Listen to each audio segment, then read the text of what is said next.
মহারাজ! মহারাজ! মহারাজ! মহারাজ! মহারাজ!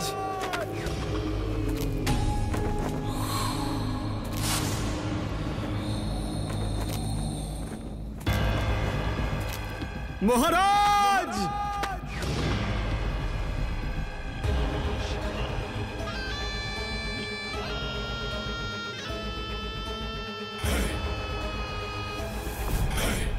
মহারাজ!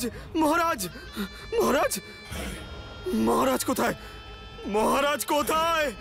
ওনার সঙ্গে আমি দেখা করব। মহারাজ! মহারাজ শীঘ্র আসুন, অনর্থ হয়ে গেছে মহারাজ। কার মৃত্যু হয়েছে?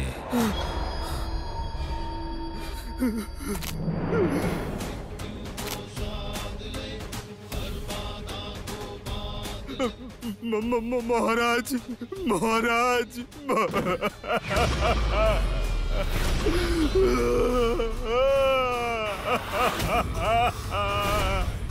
মহারাজ! আমি জানতে চেয়েছি কার মৃত্যু হয়েছে। মহারাজ! মহারাজ, কৃষ্ণ কংসকে বধ করে দিয়েছে।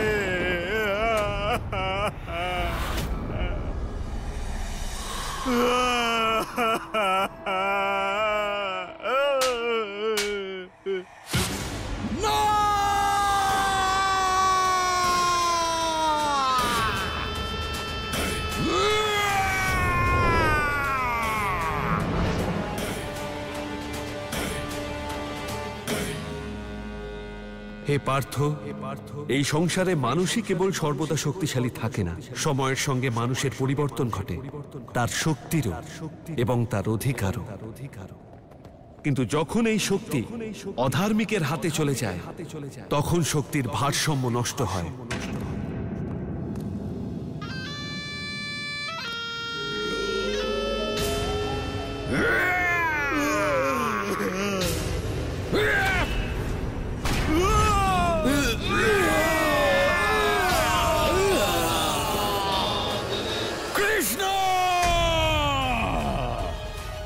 জরাসন্ধের শক্তির বিকাশ ঘটে গিয়েছিল। এ সংসার অধর্মের আধার হয়েছিল, শক্তির ভারসাম্য নষ্ট হয়ে গিয়েছিল, আর সেই ভারসাম্যকে বজায় রাখার জন্য আমার আবির্ভাব আবশ্যক ছিল। আর প্রতিশোধের আগুনে দগ্ধ হয়ে জরাসন্ধ মথুরায় আক্রমণ করেছিল। নিজের সমগ্র সেনাবাহিনী নিয়ে উনি মথুরার দিকে এগিয়ে আসছিলেন। জরাসন্ধের সেনাবাহিনী বিশাল ছিল পার্থ। সেই সেনাবাহিনী সাগরের চেয়েও বিশাল ছিল। লক্ষাধিক পায়ে হাঁটা সৈনিক, 10,000 অশ্ববাহিনী, 500 হাতি। পার্থ, দেখো তোমার চারিপাশে, এই যে সৈনিক তুমি দেখছো, এর যে 10 গুণ বেশি সৈনিক ছিল জরাসন্ধের। আক্রমণ!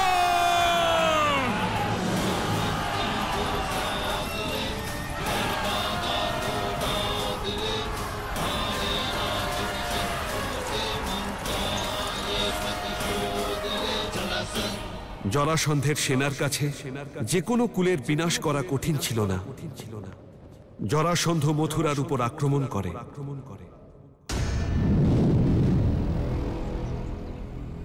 এই তো আকাশ থেকে অগ্নিবর্ষণ হচ্ছে। এই যে শোনো শোনো, ওই দেখো আকাশ থেকে অগ্নিবর্ষণ হচ্ছে। কি? হ্যাঁ, অগ্নিবর্ষণ হচ্ছে।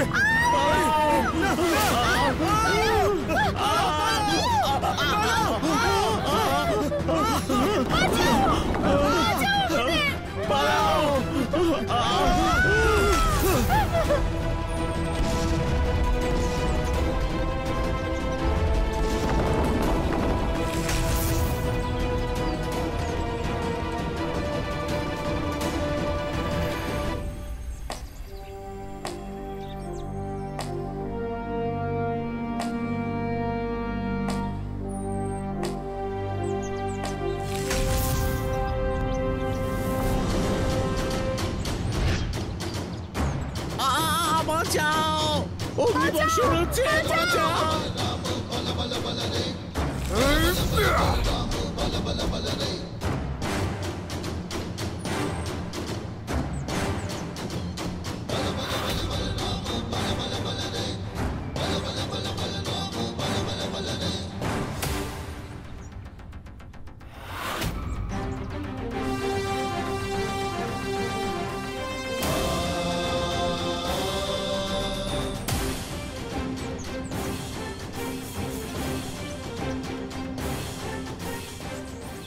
বলরাম দাদা এসেছে, বলরাম দাদা এসেছে।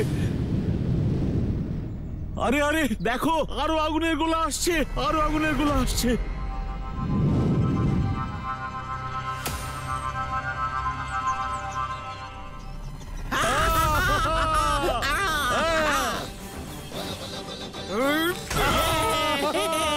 ভেঙে দিয়েছে।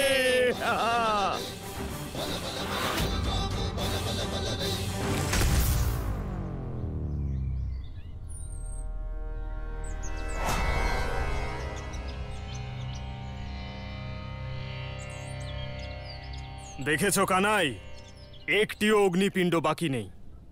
আমি সব কটা নষ্ট করে দিয়েছি। দাদা, তোমার গদা তো তোমার মতোই অদ্ভুত।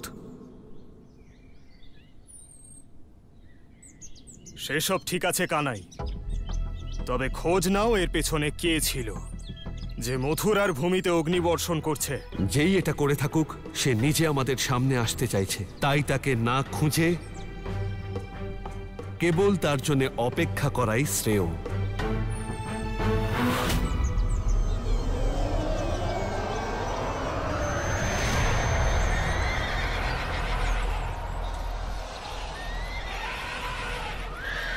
এই যদুবংশী কৃষ্ণ, কান খুলে শুনে রাখ। আমি তোর মথুরাকে চারদিক দিয়ে ঘিরে নিয়েছি।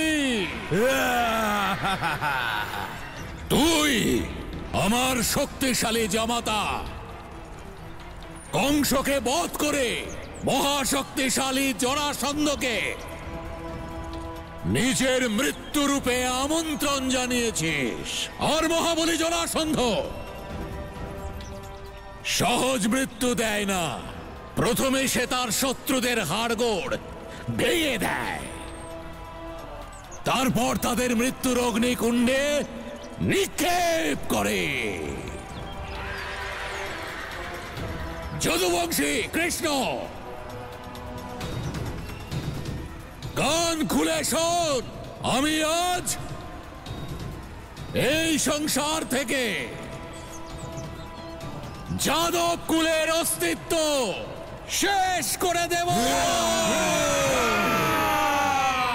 এর কারণ শুধুমাত্র তুই। মহারাজের জয় হোক। মহারাজ, ঘোর বিপদ। জরাসন্ধ তার বিপুল সেনাবাহিনী নিয়ে মথুরা আক্রমণ করেছে মহারাজ।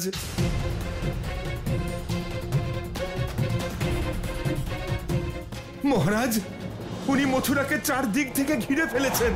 উনি সমস্ত পথ বন্ধ করে দিয়েছেন মহারাজ। এখন ওনার ইচ্ছার বিরুদ্ধে কেউ মথুরাতে প্রবেশও করতে পারবে না, কেউ বাইরেও যেতে পারবে না। বহুদিন ধরে আমি এই ভয়টাই পাচ্ছিলাম। ওর দুই কন্যার স্বামীকে হত্যা করা হয়েছে। ওর দুই প্রিয় কন্যার অস্থি আর প্রাপ্তির একজন পিতা কি করে শান্ত থাকতে পারে? জরাসন্ধের এই দুঃসাহসিক আক্রমণের আমাদের শীঘ্রই জবাব দেওয়া উচিত। ক্ষমা করবেন মহারাজ, কিন্তু জরাসন্ধের আক্রমণের উত্তর আবেগ নয় মহারাজ, কারণ ওনার সেনাবাহিনী অত্যন্ত বিশাল মহারাজ।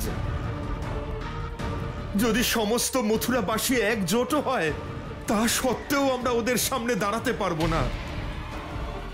আর শুধু এই নয় মহারাজ, জরাসন্ধের কাছে বিশাল সৈন্যবল থাকার সঙ্গে সঙ্গে দৈব আর আসরিক শক্তিও আছে, যার সম্মুখীন হওয়াটা একেবারে অসম্ভব।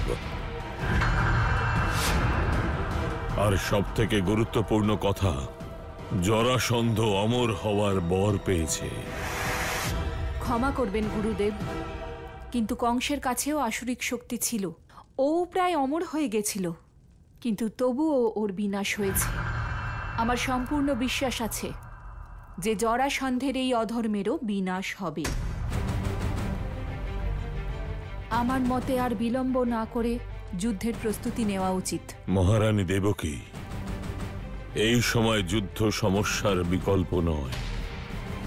কংস অমরত্ব প্রাপ্ত করবার পথে ছিল, কিন্তু জরাসন্ধ অমরত্ব লাভ করেছে। ওকে বধ করা সম্ভব নয়। এই সংকট দূর করবার জন্য আমাদের অন্য কোনো পথ খুঁজতে হবে। পথ তো একটাই গুরুদেব, অধর্মের বিনাশই একমাত্র পথ।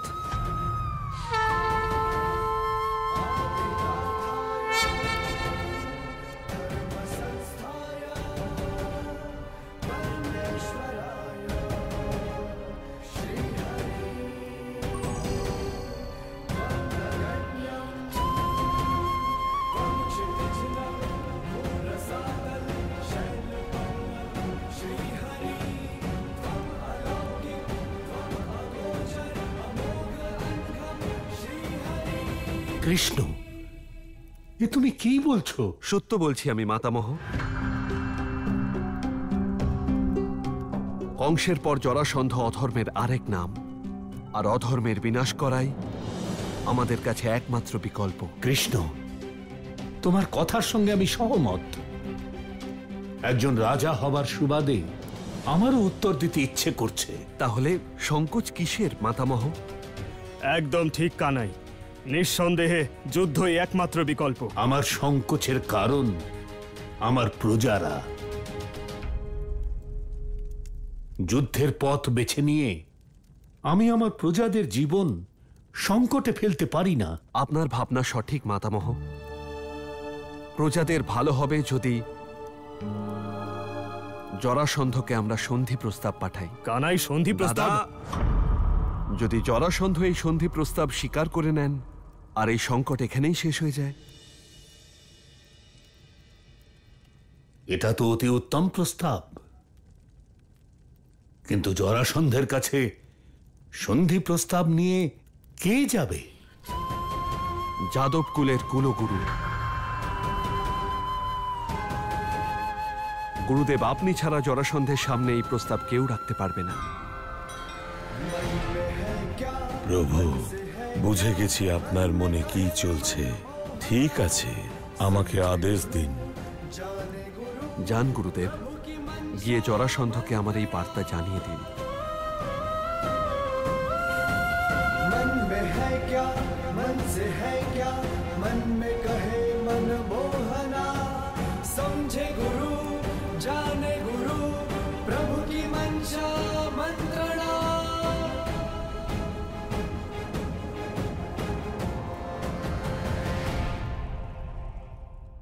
চলো চলো, শুরু করো।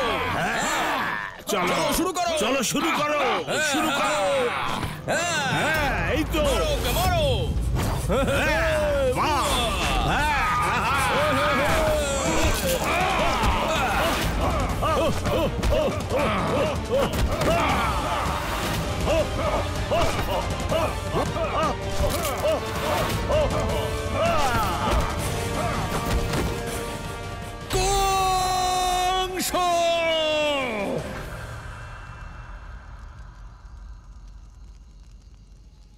মহারাজ, কি হয়েছে মহারাজ? আমার জামা তো...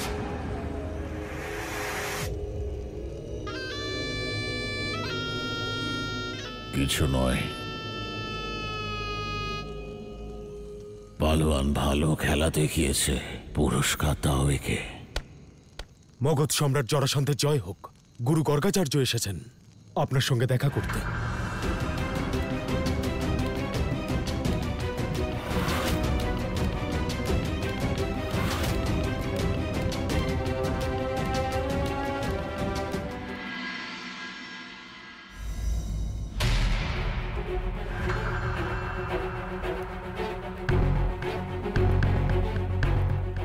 কানাই, তোমার এই নীতি আমার একেবারে ভালো লাগেনি।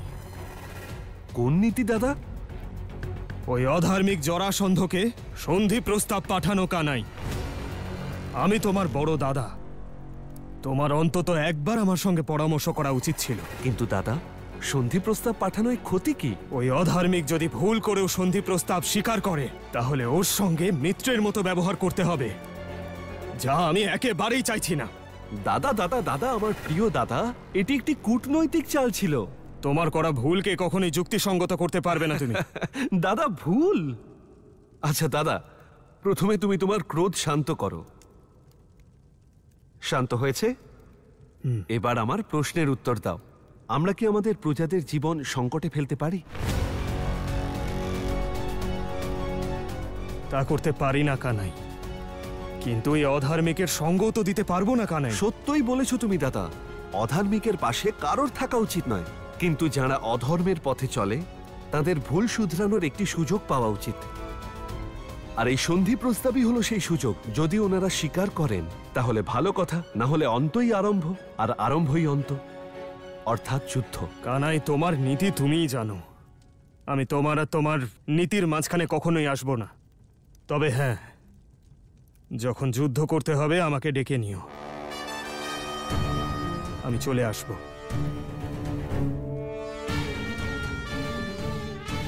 দাদা, তুমি সেটা দেখতে পাচ্ছ না যেটা আমি পাচ্ছি। এটা সেই সন্ধি প্রস্তাব যা জরাসন্ধ স্বীকারও করবে আর নিজের কর্মের ফলও ভোগ করবে।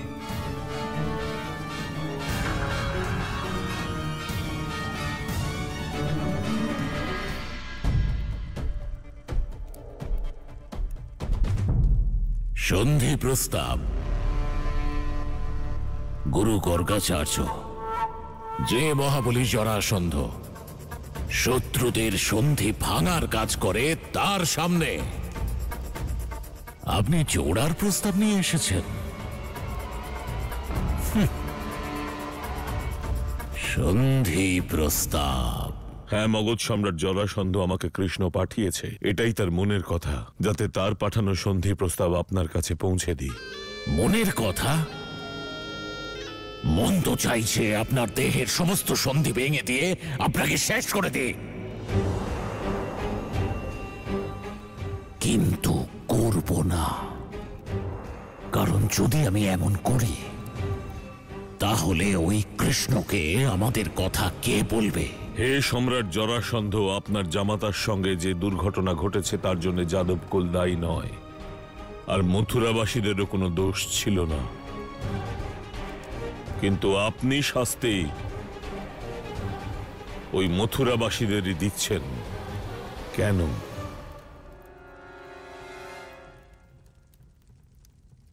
সম্রাট জরাসন্ধ, সমস্ত মথুরাবাসী কিন্তু কংসেরই প্রজা ছিল। ভাবুন, চিন্তা করুন, যদি মহারাজ কংস আজ জীবিত থাকতো, তাহলে তার প্রজাদের উপর আসা সংকটে কি সে আনন্দ পেত?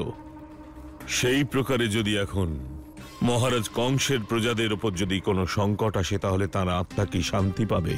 না মহারাজ জরাসন্ধ, কখনোই নয়। দেখুন গুরুবর, আমাকে আপনার কথার জালে ফেলার চেষ্টা করবেন না। আমি শুধুমাত্র সত্য বলছি মহারাজ। শুধুমাত্র একজন ব্যক্তির জন্য সমস্ত মথুরাবাসীদের সমস্ত প্রজাদের ক্ষতি করে শাস্তি দেওয়া উচিত হবে না। যদি প্রজারাই না থাকে, তাহলে মহারাজ কংসের নগরের নতুন রাজা কাদের নিয়ে রাজত্ব করবে?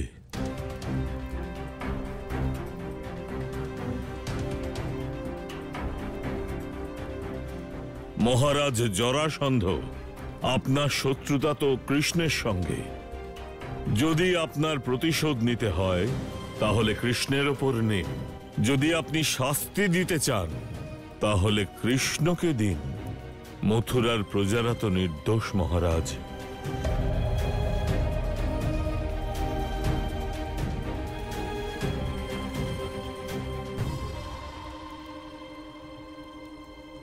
ঠিক আছে গুরুবর, জরাসন্ধ যুদ্ধের পরিণাম বদলানোর সিদ্ধান্ত নিয়েছে। যুদ্ধ হবে না, কিন্তু সন্ধিও হবে না। লেনদেন হবে। গিয়ে মহারাজ উগ্রসেনকে বলে দিন, যদি তিনি মহাবলী জরাসন্ধের আক্রমণের লক্ষ্যবস্তু না হতে চান, তাহলে ওই কৃষ্ণকে আমার হাতে তুলে দিক। তারপরে ওই কৃষ্ণকে আমি নিজের হাতে বধ করব, আর ওর রক্তে আমার জামাতা কংসের আত্মার তর্পণ করব।